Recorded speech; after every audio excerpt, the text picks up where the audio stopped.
আসসালামু আলাইকুম, welcome back to my channel Sylheti Furi. চা প্রেমীদের চা ছাড়া তো সকালটাই মাটি।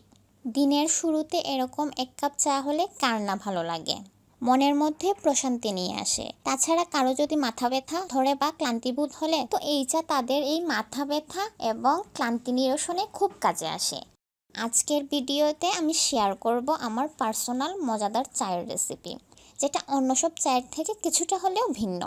সাথে এটাও বলে দেব পারফেক্ট ব্লেন্ডের চা পেতে চা পাতা এবং পানির অনুপাতটা কেমন হওয়া উচিত। কিন্তু তার আগে যারা এখন আমার চ্যানেলটিকে সাবস্ক্রাইব করেননি, এই ধরনের আরও নতুন নতুন রেসিপি পেতে প্লিজ আমার চ্যানেলটিকে সাবস্ক্রাইব করে পাশে আসা বেল আইকনটি প্রেস করে দিন পরবর্তী ভিডিওর নোটিফিকেশন সবার আগে পাওয়ার জন্য।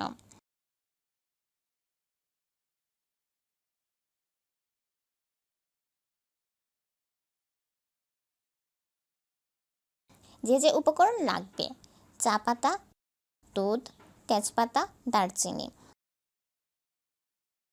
প্রথমে প্রয়োজন মতো চুলায় পানি বসিয়ে দিব, বসিয়ে ঢাকনা দিয়ে ঢেকে দেব। পরে পানি যখন ফুটে আসবে তখন পরিমাণ মতো চা পাতা দিয়ে দিব। একটু বাড়িয়ে চা পাতা দিব যাতে করে লিকারটা পারফেক্ট হয়।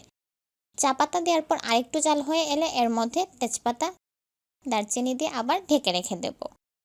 ভালোভাবে জাল হয়ে লিকার হয়ে এলে একটা কাপের মাঝে যে যেমন মিষ্টি খান তেমন চিনি, পাউডার দুধ নিয়ে নিলাম। এরপরে এর মাঝে চায়ের লিকারটা ঢেলে দিলাম।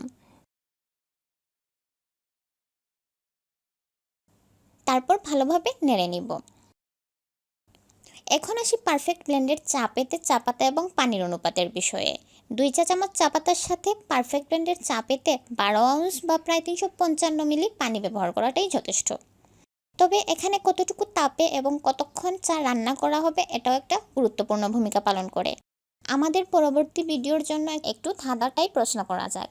এমন একটি কাপের নাম বলুন দেখি ভাই, যে কাপেতে চা, চিনি, দুধ, পানি একটুও নাই এবং চা খাওয়ার কাজেও ব্যবহার করা হয় না। এর উত্তর নেক্সট ভিডিওতে পেয়ে যাবেন। আশা করি আজকের রেসিপিটি ভালো লেগেছে। যদি ভালো লেগে থাকে ফ্রেন্ডস ও ফ্যামিলির সাথে শেয়ার করতে ভুলবেন না। ভিডিওতে অবশ্যই একটা লাইক দিয়ে দিবেন। আজকে তাহলে এখানেই বিদায় নিচ্ছি। ভালো থাকবেন সবাই। আল্লাহ হাফেজ।